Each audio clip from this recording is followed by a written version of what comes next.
Master data का अगला topic है इन्फो रिकॉर्ड। इसमें इंफॉर्मेशन होती है, ओके, मटेरियल एंड वेंडर की इंफॉर्मेशन होती है वहाँ पे, ठीक है।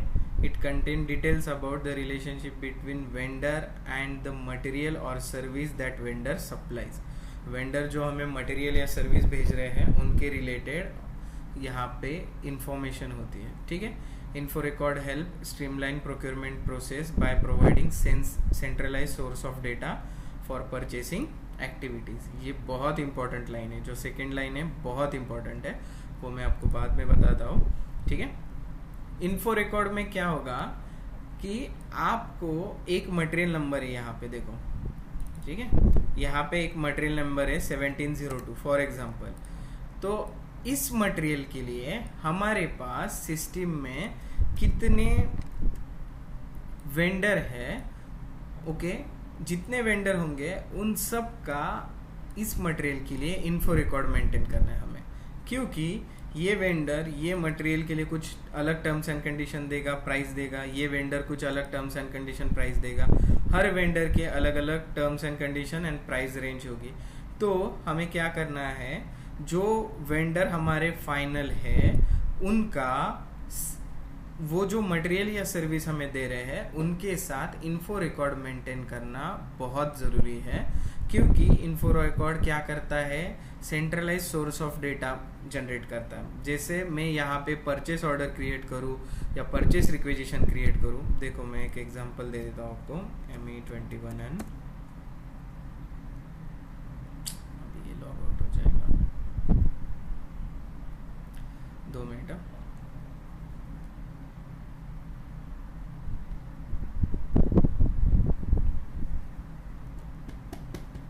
एस्फोराना में ये दिक्कत नहीं है, इसमें ही दिक्कत है।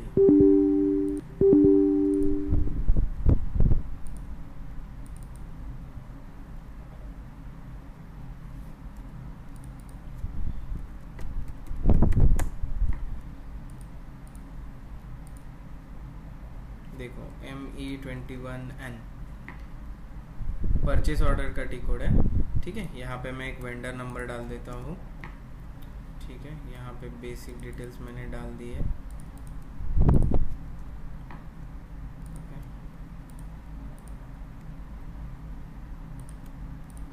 यहाँ पे देखो, यहाँ पे मैंने सिर्फ material number, quantity, plant and storage location डाला है।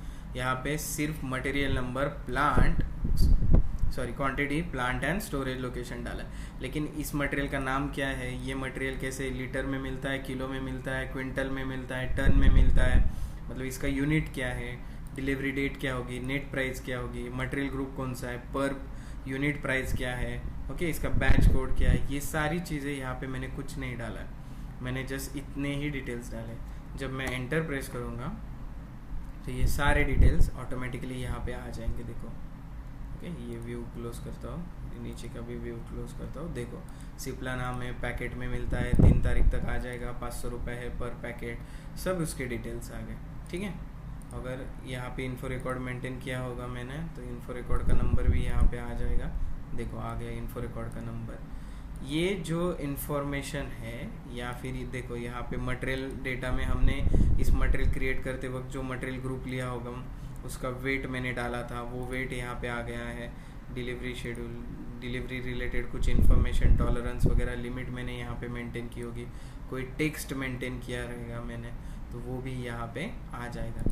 ये सारे डिटेल्स कहाँ से आते हैं, इन्फो रिकॉर्ड और मास्टर डेटा से आते हैं। याद है हमने क्वांटिटी वैल्यू अपडेट किया था, मटेरियल मास्टर में हमने क्या किया था, क्वांटिटी वैल्यू अपडेट किया था, तभी मैंने ये बात बताई थी कि इन्फो रिकॉर्ड में आप डेटा मेंटेन करोगे लेकिन उस क्वांटिटी वैल्यू की वजह से वहाँ पे वो आ जाएगा।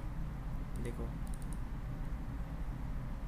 मैंने एक जस्ट एग्जांपल के लिए एक मटेरियल टाइप सिलेक्ट किया है, उसका क्वांटिटी वैल्यू जो किया है उसकी वजह से इन्फो रिकॉर्ड या मास्टर डेटा का डेटा यहाँ पे एंड यूज़र एक्टिविटीज़ में आ जाता है, इसीलिए ये सेकेंड लाइन इम्पॉर्टेंट है। Info record help streamline procurement process by providing centralize source of data. मैंने क्या कहा था, मटेरियल मास्टर, वेंडर मास्टर, ये सब मास्टर डेटा के टॉपिक्स है। मास्टर डेटा में क्या होता है, डेटा सेंट्रली क्रिएट होता है और ये जो डेटा है, ये जो इन्फॉर्मेशन है, वो हमारे एंड यूज़र एक्टिविटीज़ या परचेसिंग एक्टिविटीज़ में ऑटोमेटिकली आ जाती है because of this quantity value updating and आणि काय इन्फो रिकॉर्ड मेंटेन केल्यामुळे, इन्फो रिकॉर्ड मेंटेन करने की वजह से। तो आपको क्या करना है, आपकी कंपनी में एक मटेरियल प्रोवाइड करने वाले अगर 4 वेंडर हो तो चारों वेंडर का एक सिंगल मटेरियल के साथ आपको इन्फो रिकॉर्ड मेंटेन करना पड़ेगा। ऐसे हर मटेरियल के लिए आपको इन्फो रिकॉर्ड मेंटेन करना ज़रूरी है, क्योंकि master data consultant level activity है और परचेसिंग एक्टिविटी मतलब एंड यूज़र एक्टिविटी है। तो एंड यूज़र लोगों को ज़्यादा डिटेल्स नहीं पता होते, उनको जस्ट क्या किया जाता है, वेंडर नंबर दिया जाता है, कौन सा मटेरियल प्रोक्योर करना है, परचेस ऑर्डर, क्वांटिटी वगैरह, ये बेसिक चीज़ें दी जाती, 4, कितना क्वांटिटी, कौन से प्लांट और कौन से स्टोरेज लोकेशन के लिए। तो ये बाकी का डेटा हम जितना अच्छे से मेंटेन करेंगे उतना एंड यूज़र को आसानी होगी। ठीक है, चलो। सो इन्फो रिकॉर्ड मेंटेन करते हैं ME11। तो उसके पहले हमें चाहिए होगा वेंडर नंबर। तो पहले यहाँ पे डालते हैं ME11। हमें क्या चाहिए, vendor number, material number, purchasing organization. Purchasing organization क्या हमारा GRPO है क्या, plant GRP1, vendor and material number. तो वेंडर नंबर देखने के लिए क्या टी कोड है, MKVZ, कल देखा हमने। एग्जीक्यूट कर दो। तो फिलहाल हमारे पास 3 वेंडर है, 3051। पहले का करते हैं 3051। मटेरियल नंबर डालना है /n MM60 से क्या होगा, हमें मटेरियल लिस्ट दिखेगी। अच्छा, 21622 एक ही है क्या, 21622 मतलब ये वेंडर ये मटेरियल इस परचेसिंग ऑर्गेनाइजेशन के अंडर हमें भेज रहा है या भेजेगा। ओके, इसीलिए हम इन्फो रिकॉर्ड मेंटेन कर रहे हैं। तो यहाँ पे क्या क्या डिटेल्स डाल दिए मैंने, vendor, material, purchasing organization, plant, और यहाँ पे इन्फो रिकॉर्ड कैटेगरी स्टैंडर्ड होनी चाहिए। सब कॉन्ट्रैक्टिंग, पाइपलाइन, कंसाइनमेंट, जब हम वो टॉपिक पढ़ेंगे तब एक एक इन्फो कैटेगरी पढ़ेंगे हम। फिलहाल तो स्टैंडर्ड है, एंटर कर दीजिए।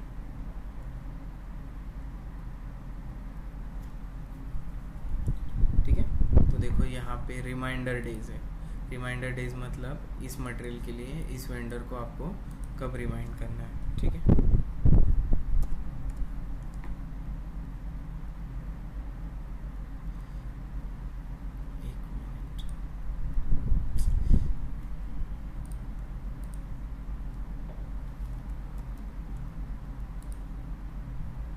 पहली विंडो आती है जनरल डेटा की। ओके, इसमें रिमाइंडर डेज, ओके, डिलीवरी के लिए और कोटेशन के लिए यहाँ पे रिमाइंडर डेज है। अगर मैंने इनको परचेस ऑर्डर भेज दिया तो सामने वाले कंपनी का क्या काम होता है, अगर मैंने वेंडर को परचेस ऑर्डर भेज दिया मेल पे तो सामने वाले का क्या काम रहेगा, कोटेशन देना। नहीं, कोटेशन के बाद हम PO भेजते हैं। Order confirmation. Yes, order confirmation. तो ऑर्डर कंफर्मेशन अगर उन्होंने पहले दिन पे नहीं दिया तो आपको उनको सेकेंड डे पे या थर्ड डे पे कॉल करना है। देन उसके बाद और 8-10 दिन बाद कॉल करोगे आप, ऑर्डर कितना ऑर्डर रेडी हुआ, टाइमली डिलीवरी मिलेगा या नहीं। तो ये रिमाइंडर डेज है। ओके, 3 डेट डाल सकते हो, मैं 2 ही डालता हूँ। ये देखो विजय नंबर आ गया। ये कहाँ से आ गया, कल हमने ये जो वेंडर बनाया उसमें हमने सेल्स पर्सन की डिटेल्स ऐड किए थे, वहाँ से आ गया। अभी कोई मटेरियल डैमेज होता है, कोई मटेरियल ख़राब निकलता है या कोई फॉल्टी होता है तो ये वेंडर वो मटेरियल वापस लेगा या नहीं लेगा। तो यहाँ पे रिटर्न एग्रीमेंट है। ठीक है, तो यहाँ पे 3 कंडीशन है। देखो, नो रिटर्न पॉसिबल, अगर उसने पहले ही कहा होगा कि नहीं मैं नहीं लूँगा मटेरियल तो यहाँ पे हमें क्या करना है, पहला ऑप्शन सिलेक्ट करना है। अगर वो बोलेगा कि हाँ मैं ले लूँगा लेकिन अगले ऑर्डर में पैसे एडजस्ट कर लेंगे, नो रिफंड। और तीसरा है रिटर्न विथ रिफंड। तो इसमें से जो भी कंडीशन उसने कही है वो आपको लेने लिए, ठीक है। दो ही चीज़ें डाल सकते हो, ये यूनिट कन्वर्जन है। अगर आप केजी में ऑर्डर देते हो, ठीक है, आप केजी में ऑर्डर देते हो और आते वक्त वो टन्स में आता है, तो यहाँ पे आपको टन का यूनिट ले सकते हो। देखो यहाँ पे टन लिया तो यहाँ पे 1 पीसी, इसको केजी करना पड़ेगा, मटेरियल मास्टर में जाके इसको केजी करना पड़ेगा, then 1 ton is equal to 1000 KG, ऐसा हो जाएगा वो, ठीक है। ऐसे आपको यूनिट कन्वर्जन अगर करना हो तो आप कर सकते हो। देन सेकेंड विंडो है परचेसिंग ऑर्गेनाइजेशन डेटा 1, ओके। यहाँ पे विंडोज़ के नाम आते हैं, उसमें देखो प्लानिंग डिलीवरी टाइम, ये डेट, ये परचेज ग्रुप कहाँ से आया, कहाँ डाला था हमने planning group, planning delivery time purchase group, material group में शायद आपने कहाँ, मटेरियल मास्टर के टाइम में किया था। हाँ मटेरियल मास्टर में भी, और कल वेंडर क्रिएट करते वक्त मैंने पढ़ाया था लास्ट विंडो में। प्लानिंग डिलीवरी टाइम मतलब क्या, कि इस वेंडर को ये मटेरियल भेजने के लिए हमारे कंपनी में कितना टाइम लग रहा है, इस वेंडर को ये मटेरियल भेजने के लिए हमारे पास कितना टाइम लग रहा है, वो यहाँ पे आपको डालना था। तो वेंडर में डाला तो भी चलेगा, यहाँ यहीं पे डाला तो भी चल जाएगा। तो ओके, तो हमारे साइड से कौन है, ये श्रेयस शॉप का है शायद, तो हमारे साइड से इस वेंडर के साथ इस मटेरियल के रिगार्डिंग कौन डील कर रहा है, तो उनका ग्रुप आ गया।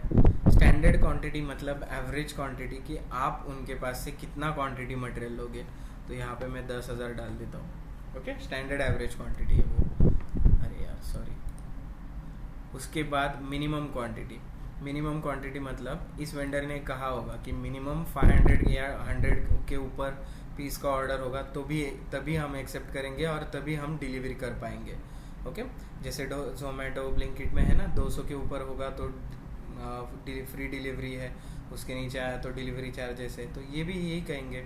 अगर 100 क्वांटिटी के नीचे होगा तो आपको फ्रेट चार्जेस देने पड़ेंगे या डिलीवरी चार्जेस देने पड़ेंगे, उसके ऊपर होगा तभी हम एक्सेप्ट करेंगे। ये बहुत सारी टर्म्स एंड कंडीशन हमें बताते हैं, तो ये वो यहाँ पे डाल सकते कि मिनिमम क्वांटिटी कितना है, और यहाँ पे मिनिमम क्वांटिटी डालने के बाद आप परचेस ऑर्डर में हमेशा आपको वार्निंग आएगी, मैं दिखाता हूँ आपको। उसके बाद रिमेनिंग शेल्फ लाइफ, अगर यहाँ पे आपका मटेरियल कोई फूड इंडस्ट्री से रिलेटेड या कोई केमिकल फार्मास्यूटिकल कंपनी से रिलेटेड होगा तो उसकी शेल्फ लाइफ होगी, तो यहाँ पे आप डेज, मंथ, वीक और ईयर में मेंटेन कर सकते हो, वो डेज, मंथ, वीक और ईयर, ओके। मैक्सिमम क्वांटिटी कितना प्रोक्योर करोगे, और इस वेंडर ने इस मटेरियल के कितना अमाउंट प्राइस बोला है हमने, वो यहाँ पे डालना है। मोस्टली यहाँ पे 2-3 ही चीज़ें डालनी है, planning delivery time, purchase group, standard quantity and net price. General data में अगर आप कुछ भी नहीं फिल करोगे तो भी कोई टेंशन नहीं है, लेकिन यहाँ पे स्टैंडर्ड क्वांटिटी और प्राइस मैंडेटरी है, ठीक है। कल मैंने बताया था मैंडेटरी, रिक्वायर्ड, सप्रेस, वो फील्ड क्या होते हैं। टॉलरेंस मेंटेन करना है तो टॉलरेंस मेंटेन कर सकते हो यहाँ पे, अनलिमिटेड टॉलरेंस रखना है तो यहाँ पे चेक बॉक्स मार्क कर सकते हो आप। अगर ओके, 2 विंडो में मैंने जितनी इन्फॉर्मेशन बताई है वो आपको क्लियर है?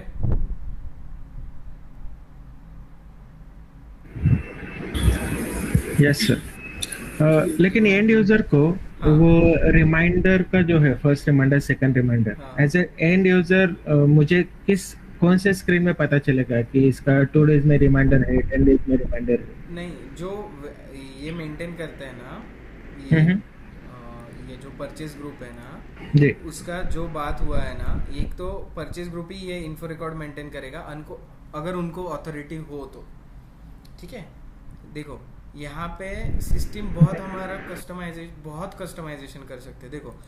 देखो अगर आप है और तरुण जी है, ठीक है, और आप दोनों सेम लेवल पे काम कर रहे हैं एज ए एंड यूज़र, लेकिन आपको मैंने 2-3 एक्स्ट्रा ट्रांजैक्शन का एक्सेस दिया है जो मैंने तरुण को नहीं दिया है, तो वो डेटा आप खुद मेंटेन कर सकते हो लेकिन तरुण नहीं मेंटेन कर सकते, ठीक है। तो ये चीज़ डिपेंड होती है पूरे बिजनेस पे या क्लाइंट पे डिपेंड होती है कि उनको कौन से आईडी को मान लीजिए या कौन से एम्प्लॉयज़ को कौन कौन सा एक्सेस देना है ये उसके ऊपर डिपेंड है। तो यहाँ पे इसको पता होता है हमने क्या डाला है, या फिर ये इसमें डिस्प्ले ऑप्शन होता है तो वो डिस्प्ले में भी देख सकता है, उसको ओनली डिस्प्ले का भी एक्सेस दे सकते हैं, या उसने जो भी चीज़ें हमें बताई होगी वो यहाँ पे हम एज इट इज़ मेंटेन करेंगे तो उसको पता होगा, उसका रोज का काम होगा ना वो, तो वो हर दिन पे करेगा। और Yes, ऐसे नहीं sir. कंपलसरी नहीं है कि दूसरे दिन और 10 दिन बाद ही कॉल करो, Hmm. अपडेट फॉलोअप लेने के लिए कभी भी कॉल कर सकते हो। Yes sir, got it. हाँ, मेरा क्वेश्चन एक्सेस के रिलेटेड नहीं था। लाइक मुझे M11 M13 सभी का एक्सेस है, तो मेरा क्वेश्चन यही था लाइक हम जो भी यहाँ पे प्लान डिलीवरी टाइम या फिर प्राइस जो यहाँ इन्फो रिकॉर्ड में मेंशन करते हैं वो जब पीओ हम क्रिएट करते हैं वहाँ पे रिफ्लेक्ट होता है, राइट? यस क्योंकि यही सोर्स डेटा है जो हम PO creation screen pull out करता है वहाँ। यस तो एट द सेम टाइम जो हमने first reminder days, second reminder days जो जनरल डेटा में मेंटेन किया है वो कहीं पे रिफ्लेक्ट होता है क्या, so that end user can check out okay इसका फर्स्ट रिमाइंडर सेकंड डे को है, सेकंड रिमाइंडर 10th डे को है, ऐसे कोई ऐसे दूसरा स्क्रीन है? रिफ्लेक्ट तो नहीं होता है, यही पे दिखता है, ऐसे Okay. रिफ्लेक्ट तो नहीं होता है कहीं दूसरे Okay. पे। Got लेकिन it. यहाँ पे ऑटोमेटिकली सिस्टम से अगर हमने कुछ मेंटेन किया है, जैसे हम्म। परचेज ऑर्डर भेजने के बाद हम्म। हमने वहाँ पे उसको मेल कनेक्ट किया है, तो हम्म। या कोई थर्ड पार्टी सिस्टम हमने डेवलप किया है या फिर मेंटेन किया है, तो उसमें आ जाता है ये चीज़ें। Okay okay, got it. क्योंकि जब मैं इन्फो रिकॉर्ड क्रिएट करता था तो लाइक ये फर्स्ट रिमाइंडर सेकंड रिमाइंडर कभी मैंने इनपुट नहीं दिया, हम डायरेक्टली जो परचेस ऑर्गेनाइजेशन डेटा है मोस्टली हाँ। वहीं पे काम करते थे। यस मैंने वही क्योंकि- बोला ना, पहला Yeah. जो विंडो है अगर इसमें कुछ भी डेटा नहीं डालो तो भी चलेगा, लेकिन Yeah. सबसे इम्पोर्टेंट इसमें एक ही चीज़ है, ये रिटर्न एग्रीमेंट होना चाहिए और ये ऑर्डर कन्वर्शन, ये Yes, unit of measure conversion। Conversion, बस क्योंकि दो ही बहुत चीज़ें बहुत इम्पोर्टेंट है। KLP देखो, केजीज हाँ और वो सब चीजों में ये बेटर रहता। Yes exactly. और आप सब आज एक चीज़ नोट कर लो कि यहाँ पे हम डेमो सिस्टम पे भी पढ़ रहे होंगे तो भी हमारे पास जितना डेटा है हम उतने ही जो फील्ड्स है वो मेंटेन करें, लेकिन कंपनी में भी ऐसा ही होता है, जितनी इन्फॉर्मेशन मिलती है उतने ही फील्ड मेंटेन करते हैं। ऐसे नहीं कि कंपनी में हर एक फील्ड में कुछ ना कुछ डेटा हो, ऐसा नहीं होता है। कंपनी में भी बहुत सारे फील्ड्स ब्लैंक ही रहते हैं। मैंने खुद काम किया है, श्रेयस ने भी काम किया है, बहुत सारे लोग हैं जो ऑलरेडी वर्किंग है आपके बैच में, तो सब लोग यही बोलेंगे आपको, ठीक है? सो ये चीज़ नोट कर लो आप, और कुछ चीज़ें कंपनी में जाके ही हमें पता चलती है। एब्सोल्युटली। ओके ठीक है। सर, हाँ बोलिए। जैसे हम कोई फॉर्म फिल अप करते हैं तो वहाँ एक मैंडेट फील्ड रहता है जो स्टार मार्किंग रहता है, हाँ तो इसमें तो दिखता नहीं है वो स्टार, बट हाँ कुछ मैंडेट फील्ड फिल नहीं होते हैं तो वो आगे प्रोसीड नहीं करते। देखो ना ये कैसे पता चलता है? ये देखो ना चेक बॉक्स आता है, कल बताया अच्छा। था ना मैंने, कल तो जहाँ जहाँ नहीं कल था मैं नहीं कल का शायद लेक्चर मैं- वापस देखिए, वो पावर कट की वजह से गया था ना, वो बोलने वाला था मैं। ओके ओके देखो ओके यहाँ पे स्टैंडर्ड क्वांटिटी के लिए भी है। अच्छा, जहाँ पे वो टिक मार्क रहेगा वो मैंडेट फील्ड हाँ है। देखो, मैं अगर विंडो चेंज करना चाहूँ तो वो क्या बोल रहा है, fill in all required entry field. पहले यहाँ पे डेटा डाल दो फिर विंडो चेंज करो आप, ओके सर, वो ओके चेक थैंक बॉक्स आता है, ठीक है? You sir, okay. ठीक है। अमृता आपको कोई डाउट है? नहीं सर। ठीक है। अगर इस वेंडर ने इस मटेरियल की रिगार्डिंग हमें, देखो मान लीजिए हमने कॉन्ट्रैक्ट बना दिया, कॉन्ट्रैक्ट के बाद अब इन्फो रिकॉर्ड मेंटेन कर रहे हैं हम, ठीक है? तो इस वेंडर ने हमें कुछ डिस्काउंट भी दिया है क्योंकि हमने इसको बल्क ऑर्डर प्लेस कर दिया है। बल्क मतलब पूरे साल भर का कॉन्ट्रैक्ट, मान लीजिए मैं 1 लाख क्वांटिटी इससे खरीदूंगा पूरे साल में, ठीक है?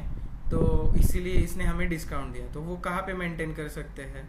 तो यहाँ पे कंडीशंस करके टैब है, देखो ऊपर, यहाँ पे क्लिक करना है आपको। देखो ग्रॉस प्राइस क्या है, PB00, ये कंडीशन है ना, ये हम बनाना सीखेंगे, एक प्राइसिंग प्रोसीजर करके टॉपिक है, ओके? उसमें तो PB00 स्टैंडर्ड है ग्रॉस प्राइस, तो यहाँ पे आना है, ड्रॉप डाउन में जाना है और RA01 डिस्काउंट ऑन ग्रॉस, ये कंडीशन ढूंढना है हमें, ठीक है? क्योंकि डिस्काउंट ऑन नेट नहीं ले सकते क्योंकि ग्रॉस प्राइस है, तो ग्रॉस प्राइस के लिए ग्रॉस का डिस्काउंट लेना पड़ेगा हमें, तो डिस्काउंट ऑन ग्रॉस। तो मान लीजिए इसने 5% हमें ये कर दिया, डिस्काउंट दे दिया, तो देखो 5 माइनस आ गया यहाँ पे। अभी मैं पीछे जाता हूँ तो यहाँ पे देखो 475 हुआ रहेगा, ठीक है। और जब भी हम कोई परचेस ऑर्डर क्रिएट करेंगे उसमें ये दो कंडीशन आ जाएगी, ये दो कंडीशन ऑटोमेटिकली आ जाएगी। ये समझ में आया सबको? Yes sir. और स्केलिंग का भी ऑप्शन रहता है ना सर हाँ इसमें? यस, वो कॉन्ट्रैक्ट में पढ़ेंगे, यहाँ पे भी है लेकिन कंफ्यूजन होता है यहाँ पे। ओके वो कॉन्ट्रैक्ट में अच्छे से बताऊंगा मैं आपको। स्केल्स का Yes. देखो, इसको सिलेक्ट करके स्केल्स मेंटेन कर सकते हो। देखो अगर आपने 100 क्वांटिटी का ऑर्डर दिया तो आपको 500 रुपये में मटेरियल जाएगा, ठीक है। इसके लिए ना पहले मुझे ये करना पड़ेगा, इसको हटा देता हूँ मैं, इससे ज़्यादा कन्फ्यूजन होता है, ठीक है। सॉरी, इसको सिलेक्ट करके स्केल्स ऑप्शन पे आ सकते हो आप, ओके। 100 क्वांटिटीज़ का 500 रुपीज़ लगेगा। 200 क्वांटिटीज़ का ऑर्डर दिया तो मैं 490 में कर दूंगा। 500 के अब ऑर्डर दिया तो 450 में हो जाएगा, ठीक है। तो ये मैंने स्केल्स मेंटेन कर दी यहाँ पे, ये मैंने रैंडम डाला है, ठीक है। आप आपके हिसाब से यहाँ पे क्वांटिटी डाल सकते हो और इसको सेव कर दो। सेव करने के बाद मैं परचेस ऑर्डर में दिखाता हूँ आपको ये चीज़, ठीक है। और वो देखो एक चीज़, कंडीशंस कहाँ से कहाँ तक मेंटेन है, देखो 999, इसको भी मेंटेन करना है तो इसको अगला साल दे दो आप, ओके। इस साल के आखिर तक दे देता हूँ मैं। उसके बाद अगर आपको कोई टेक्स्ट ऐड करना है, ओके, इस वेंडर के रिगार्डिंग कुछ डेटा ऐड करना है तो यहाँ पे आप इन्फो रिकॉर्ड है, यहाँ पे परचेस ऑर्डर टेक्स्ट है, ओके। यहाँ पे अगर उसने कहा होगा नो रिप्लेसमेंट तो यहाँ पे हम डाल सकते हैं नो रिप्लेसमेंट, ठीक है। और कुछ उसने टर्म्स एंड कंडीशन दी होगी जो इसमें मेंटेन नहीं कर सके, वो पॉइंट वाइज भी आप 1 2 3 4 ऐसे मेंटेन कर सकते हो। यहाँ पे आपको जो टेक्स्ट मैसेज डालना है या फिर इन्फो रिकॉर्ड रिलेटेड कुछ चीज़ें डालनी है तो वो यहाँ पे डाल सकते हो। जैसे अगर आपको पीओ में कुछ प्रिंट, हमेशा 2-3 लाइन प्रिंट होनी चाहिए, ओके। आता है ना कोई भी बिल आता है, देखो कोई भी हम इलेक्ट्रॉनिक शॉप में गए या फिर कोई यहाँ पे गए, क्या बोलते हैं, ज़ारा, H&M, वेस्ट साइड हो गया, ट्रेंड्स हो गया, वहाँ पे हमने कुछ कपड़े खरीदे तो कपड़े वो बिल के नीचे, बिल के अमाउंट के नीचे कुछ 2-3 लाइन लिखी होती है, ओके। उसमें कहा जाता है कि इसकी गारंटी नहीं होती है, इसका ये नहीं होता है, वैसे कुछ होगा, या जो भी चीज़ें आपको पेमेंट टर्म्स यहाँ पे डालना है पॉइंट वाइज तो यहाँ पे आप डाल सकते हो, जो कि आपको चाहिए कि वो पीओ में प्रिंट हो, हर पीओ में वो प्रिंट होना चाहिए, तो आप यहाँ पे ऐड कर सकते हो वो चीज़ और इसको सेव कर दो। 4 व्यूज़ देके हमने इन्फो रिकॉर्ड में, एक हो गया जनरल डेटा जिसमें हमने रिमाइंडर डेज देखा, रिटर्न एग्रीमेंट और कन्वर्जन यूनिट। उसके बाद परचेस ऑर्गेनाइजेशन डेटा में हमने ये प्लानिंग डिलीवरी टाइम, ओके, इसको चेंज करना है 20 डेज तो कर सकते हो आप, कितना टाइम लगने वाला है उनको हमारे कंपनी में मटेरियल भेजने के लिए वो यहाँ पे है। Standard on quantity, minimum quantity, self life, net price. फिर उसके बाद हमने कंडीशंस देखा, उसमें स्किल्स मेंटेन किया, टॉलरेंस मेंटेन करना हो तो यहाँ पे कर सकते हो, टेक्स्ट यहाँ पे आप डाल सकते हो, देन सेव कर दिया, ठीक है सर। हाँ। सर मुझे ना एक टास्क मिला था कुछ रोज पहले, ये आपने दिखाया तो मुझे ध्यान में आया। अब मुझे वेंडर ट्रैकिंग करनी है, मतलब अगर उसके प्रॉमिस डेट 12 दिन है तो 12 से ऊपर जाता है तो उससे मुझे अपने ऑर्गेनाइजेशन को हाईलाइट करना पड़ता है कि इस वेंडर की कमिटमेंट से ऊपर जा रहा है। हाँ, तो वो डनिंग प्रोसेस होता है।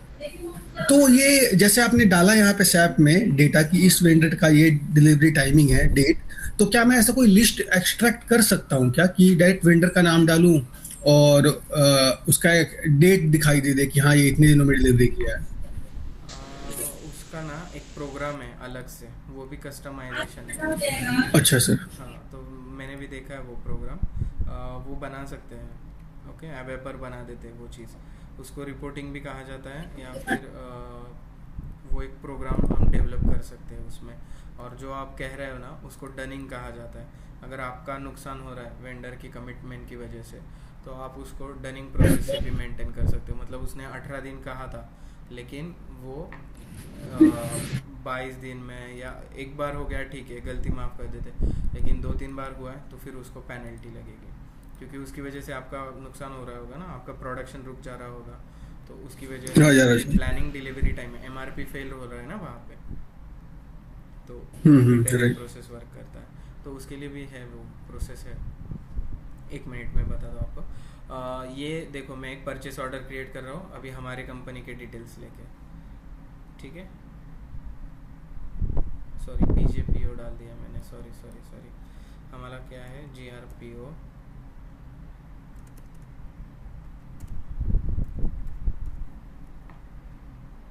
ठीक है, S11, ठीक है। फिर भी एरर क्या आ रहा है?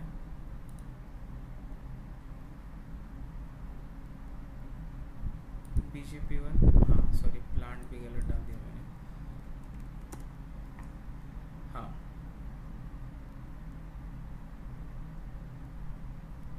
यहाँ पे प्राइस क्यों नहीं आया, ठीक है, /NME21N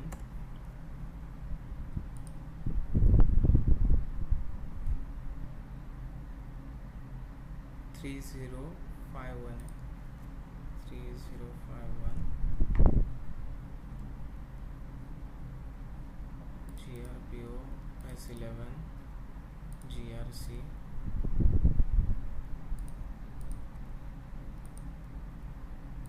GRP1 SL01। Price maintain नहीं हुआ क्या हमारा? ठीक है,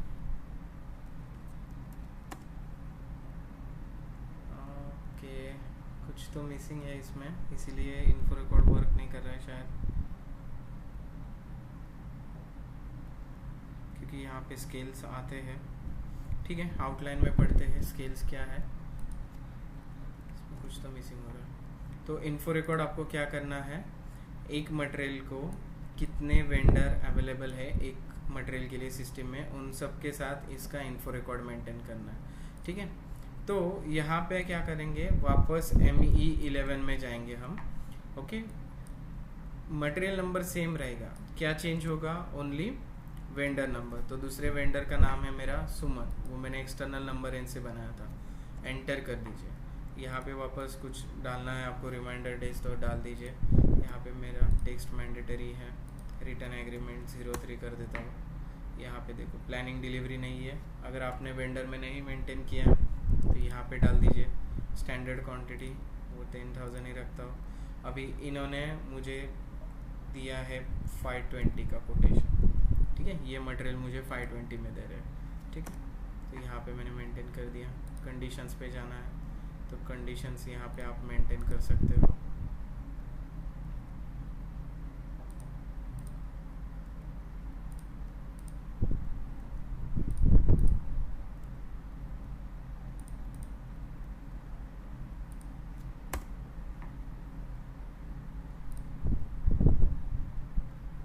मैंने यहाँ पे मेंटेन कर दिया। वापस क्या करेंगे हम, क्या नाम था तीसरा, अमृता, ठीक है, अमृता, एंटर कर दीजिए।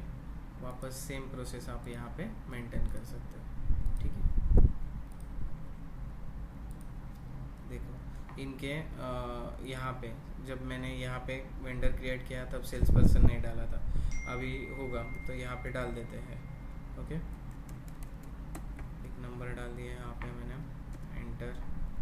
स्टैंडर्ड क्वांटिटी डाल सकते हो, देखो ये मैंडेटरी फील्ड है तो यहाँ पे भी डालना पड़ेगा, ओके। इन्होंने कोटेशन दिया होगा 530 का, तो यहीं पर डाल दीजिए। कंडीशंस मेंटेन करना है तो कंडीशंस मेंटेन कर दीजिए। RA01, ठीक है, 5%, ओके। कितना हो रहा है, 503। कंडीशंस में जाते हैं, इसको 540 करता हूँ।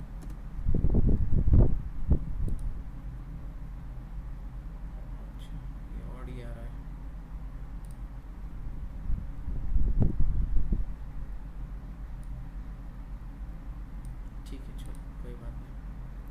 सेव कर दो। इस तरीके से आप यहाँ पे इन्फो रिकॉर्ड मेंटेन कर सकते हो।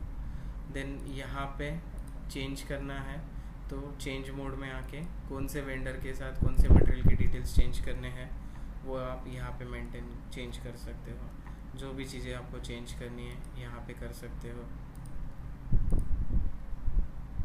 ठीक है, यहाँ पे देखो चेंज करना है तो चेंज कर सकते हो। टेक्स्ट में अगर कुछ ऐड करना है तो टेक्स्ट में ऐड कर सकते हो।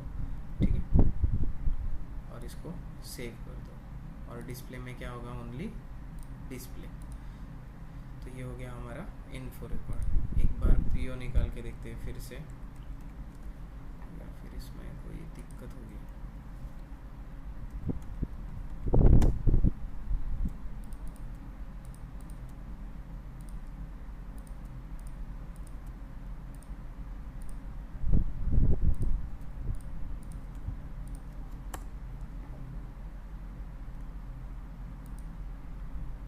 देखो आ गई 513, अब बराबर आया। देखो अगर देखो इन्फो रिकॉर्ड पीओ टेक्स्ट मैंने कुछ डाला होता ना, यहाँ पे आ जाता।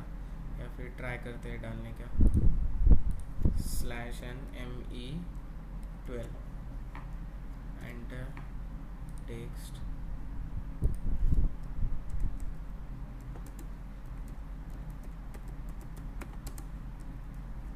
नो रिप्लेसमेंट मैसेज डाल दिया मैंने।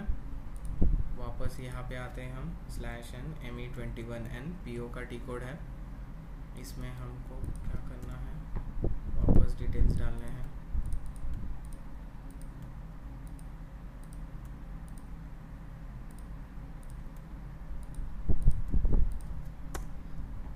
ठीक है, देखो आ गया नो रिप्लेसमेंट। यहाँ पे भी आ सकता है वो। अच्छा, हेडर नहीं डालना। Hello sir.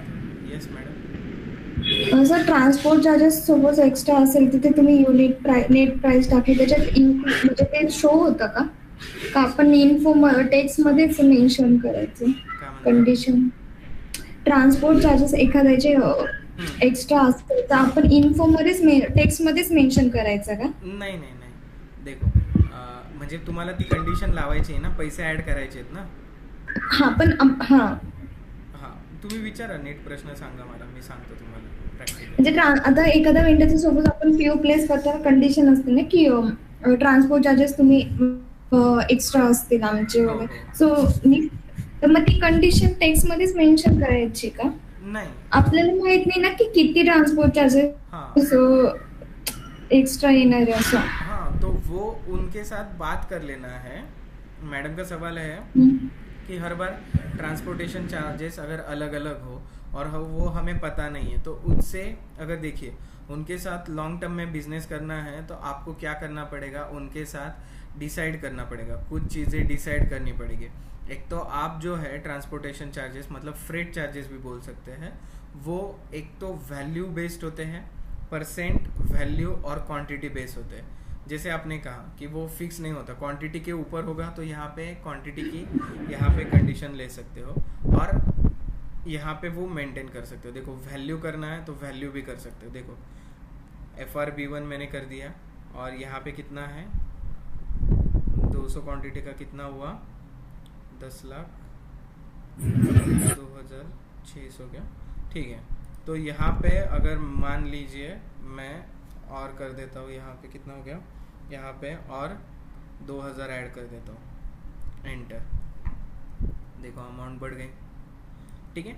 और मैडम आपका जो क्वेश्चन है कि वो हमेशा अगर चेंज होता है या फिर आपको वहाँ पे मेंटेन करना है वो कुछ लाइन है, तो आप यहाँ पे इन्फो रिकॉर्ड मेमो करके है तो यहाँ पे डाल सकते हैं कि इनका फ्रेट चार्जेस का ऐसा ऐसा इशू है, या फिर इनको हमेशा कॉल करना पड़ता है या फॉलोअप लेना पड़ता है, या फिर इन्फो रिकॉर्ड क्वांटिटी पे फ्रेट चार्जेस क्वांटिटी पे कैलकुलेट होते हैं, वो आप यहाँ पे मेंटेन कर सकते हो।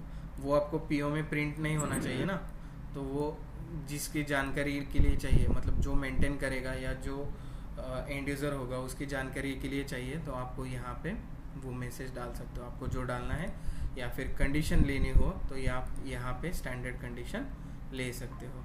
और अगर उसने कुछ अमाउंट फिक्स कर दिया तो आप इन्फो रिकॉर्ड में ही कंडीशंस में वो फ्रेट चार्जेस ऐड कर सकते हो। देखो इसमें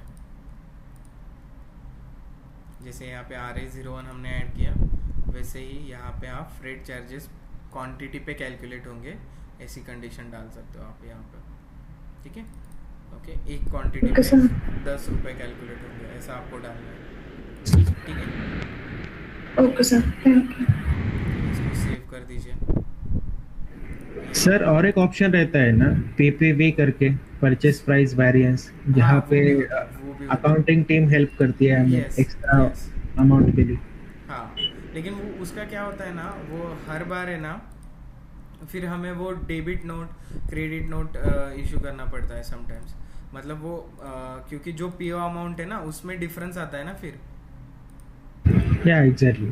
मतलब मान लीजिए अगर वेंडर ने 1,000 रुपये का मटेरियल दे दिया, लेकिन हर बार क्या हो रहा है कि मतलब फिर वो अकाउंट टीम पे फिर मतलब बिल फटता है। देखिए मान लीजिए यहाँ पे वेंडर ने हमें 1,000 रुपये का बिल दे दिया, ठीक है, मतलब इतना हमें उनको पे करना है, ठीक है, बिलिंग अमाउंट इतना है, लेकिन क्या हो रहा है हर बार जा कितने रहे 1,300 रुपये, मतलब ऊपर 300 रुपये हमेशा डिफरेंस ही रह रहा है। तो ये एक बार एडजस्ट कर सकते हैं, 2 बार एडजस्ट कर सकते हैं, हम हर बार नहीं कर सकते ना, इसके लिए कुछ सॉल्यूशन चाहिए।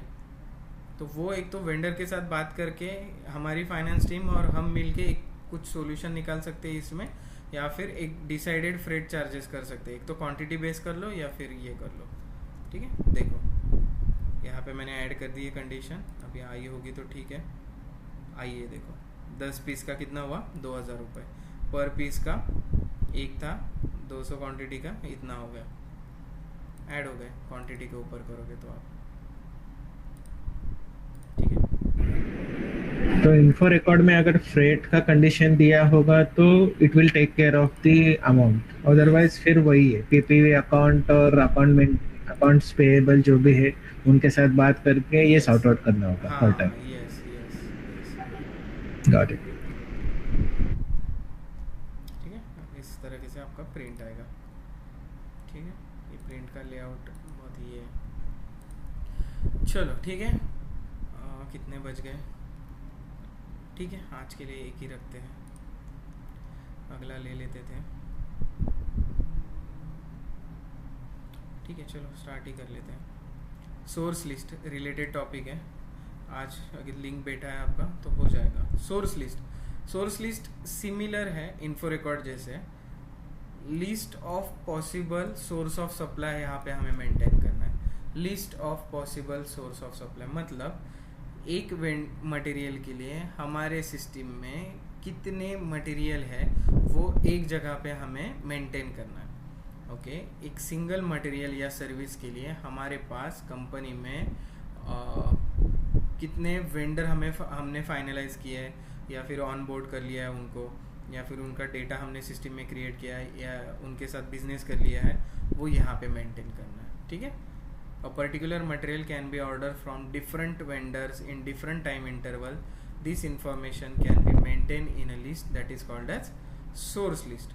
Source list मतलब क्या होता है, list of possible sources of supply for a material over a given framework of time। मतलब मान लीजिए आपका 706 ये फिक्स वेंडर है, ठीक है, लेकिन कंपनी में एक आया कुछ नया ऑर्डर आया और इमरजेंसी हमने इनसे मटेरियल मांग लिया, हमारा ऑलरेडी हमने इनको एक ऑर्डर दे दिया है हमारा पूरा साल भर का, लेकिन उसके अलावा भी हमें एक्स्ट्रा क्वांटिटी चाहिए, तो ये बोलेंगे कि नहीं सर हमारे पास फ़िलहाल तो नहीं है, तो क्या करेंगे, तो इसीलिए हमें मल्टीपल सोर्सेज डिफाइन करके रखने पड़ते कंपनी में। एक ने ना बोला तो दूसरे को कॉल करो, दूसरे ने ना बोला तो तीसरे को, तीसरे ने ना बोला तो चौथे को। ये क्वेश्चन आपको इंटरव्यू में आ सकता है, तो ओके। तो minimum 4 to 5 source of supply में एक्स्ट्रा वेंडर होने ही चाहिए, मिनिमम 4 to 5 वेंडर्स हमने फाइनलाइज्ड या फिर मेंटेन करने ही चाहिए सिस्टम में, ओके। अगर इससे पास से नहीं मिला तो 4 लोगों को हम आधा आधा तो ऑर्डर दे सकते हैं, या 2 लोगों को मिला के आधा आधा ऑर्डर दे सकते हैं, कुछ भी कर सकते हैं हम यहाँ पे, ठीक है। सो सोर्स ऑफ सप्लाई टॉपिक समझ में आया सबको, कुछ क्वेश्चन है?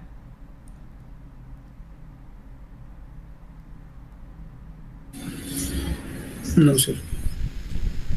इजी है बहुत, प्लांट लेवल पे एक्टिवेट करना है और जिस मटेरियल के लिए एक्टिव करना है उस मटेरियल के लिए सोर्स लिस्ट का चेक बॉक्स मार्क करना है। तो पहला ट्रांजैक्शन है, देखिए OME 5, सर थोड़ा डिस्टर्ब कर रहा हूँ। सॉरी। सॉरी, मैं थोड़ा डिस्टर्ब कर रहा हूँ सर। कैसा है ना, अभी मैं यूज टू अगर नहीं हूँ तो ये सारे सोर्स कोड याद करना थोड़ा डिफिकल्ट है। लेकिन जैसा आपने फर्स्ट में हमें बताया था ना, जिसमें कंपनी डिफाइन और असाइन करने के लिए, तो वो मेन्यू पाथ से बताया था, तो वो याद रह गया, अभी भी याद है। तो मैं इस सब का मेन्यू पाथ होगा क्या सर, जो हम लोग कर रहे हैं अभी? हाँ ठीक है, वो पीडीएफ में डाल दूंगा मैं। Okay okay sir. Position plant डाल दीजिए, जिस प्लांट के लिए आपको करना है।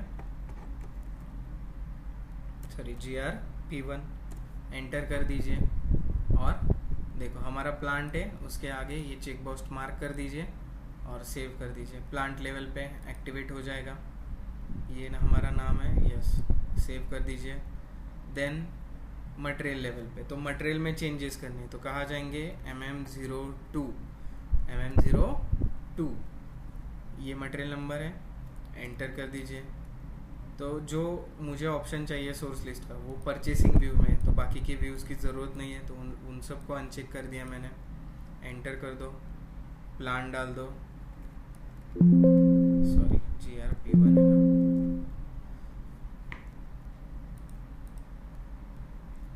एक मिनट,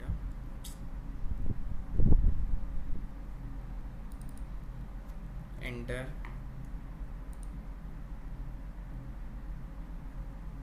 ओके, थोड़ा स्क्रॉल डाउन कर लीजिए, यहाँ पे सोर्स लिस्ट है।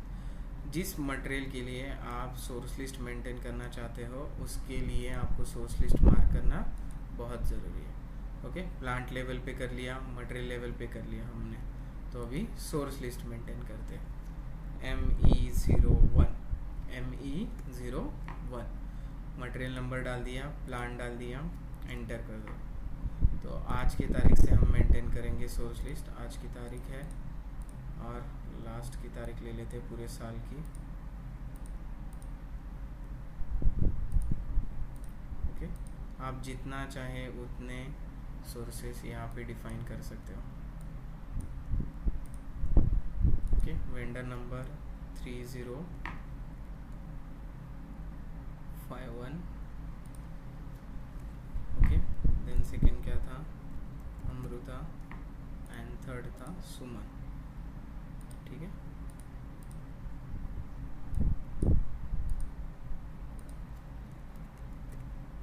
परचेसिंग ऑर्गेनाइजेशन क्या है इनका? GRPO,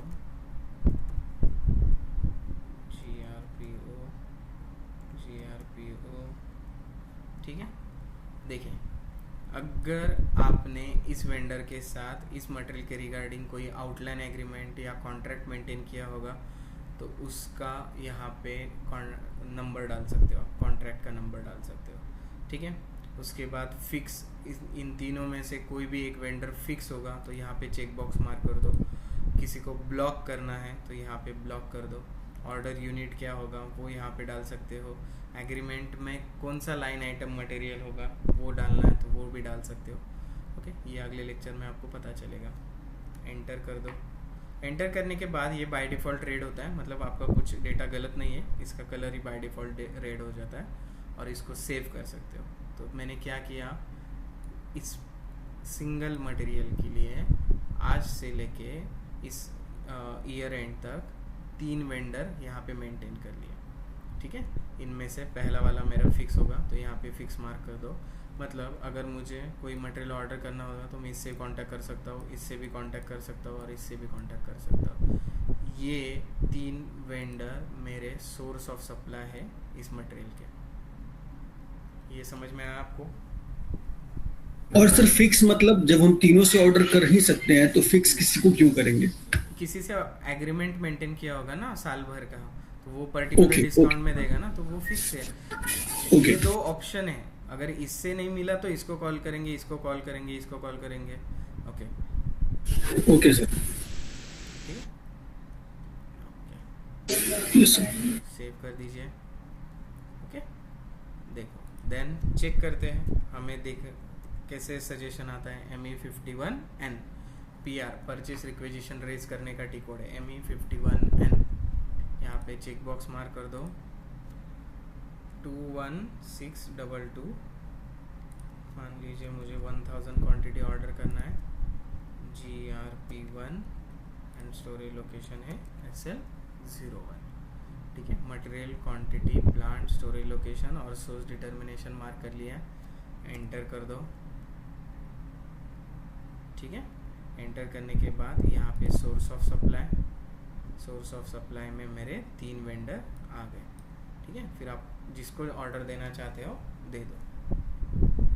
ठीक है, जब कभी सिस्टम में परचेस रिक्वेजिशन क्रिएट होगा तब एंड यूज़र को ऑटोमेटिकली सजेशंस आएगा, तो इसमें से एंड यूज़र कोई भी एक सिलेक्ट कर सकता है। इसके सिलेक्ट कर दो, इसको किसको ऑर्डर देना है उसको सिलेक्ट कर दो। अगर फिक्स होगा तो यहाँ पे फिर यहाँ पे फिक्स ही आएगा। ओके, फिक्स्ड वेंडर, यहाँ पे ऑटोमेटिकली नंबर, उसका info record number, purchase organisation आ जाएगा। फिक्स नहीं है तो यहाँ पे कुछ भी नहीं आएगा। तो सर अगर मुझे 500 आइटम्स की रिक्वायरमेंट है और मेरा जो फिक्स वेंडर है उसके पास 300 है और मैं किसी दूसरे वेंडर के साथ बाकी के 200 क्वांटिटी के ऑर्डर्स देना चाहता हूँ, तो इधर क्या वो स्प्लिट हो सकता है क्या इधर ही? नहीं, उसके लिए अलग अलग पीओ मेंटेन करना पड़ेगा आपको, या फिर अलग Okay. अलग पीआर रेज करो। तो ये पहला 300 का एंट्री मैं अलग करूंगा, फिर बाकी के 200 का एंट्री मैं अलग करूंगा। यस यस, ओके या फिर एक ही पीआर क्रिएट करो। ओके, और इसका रेफरेंस लेके 2 पीओ बनाओ। ओके, पीओ में क्वांटिटी चेंज कर दो ओके ओके सर, और वेंडर भी। ठीक है, ओके। ठीक है, सबको समझ में आया सोर्स ऑफ सप्लाई कैसे आता है? अमृता? Yes sir. ठीक है, आपको सोर्सेज देखने हो तो यहाँ पे चेक बॉक्स मार्क करना ज़रूरी है। इसको अनचेक रखा तो कोई सोर्सेज नहीं आएंगे यहाँ पे। और सबसे इम्पॉर्टेंट बात सब लोग ध्यान रखेंगे, सोर्स लिस्ट मेंटेन करने से पहले आपको उन सारे वेंडर्स का उस मटेरियल के अगेंस्ट इन्फो रिकॉर्ड मेंटेन करना बहुत ज़रूरी है। ओके, सारे वेंडर का उस मटेरियल के लिए इन्फो रिकॉर्ड क्रिएट करना बहुत ज़रूरी है। इन्फो रिकॉर्ड मेंटेन नहीं होगा तो यहाँ पे सोर्स ऑफ सप्लाई नहीं आता है।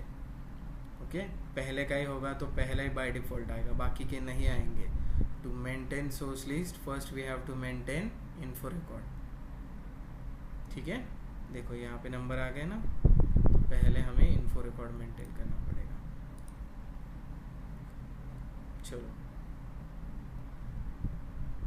आज के लिए इतना ही रखते हैं। आई होप सबको टॉपिक समझ में आया होगा। कोई भी डाउट हो तो आप मुझे मैसेज कर सकते हो। सर वो बस आप मुझे ना वो प्लीज शेयर कीजिएगा ना, मेन्यू पाथ से कोई भी फाइंड आउट करना है।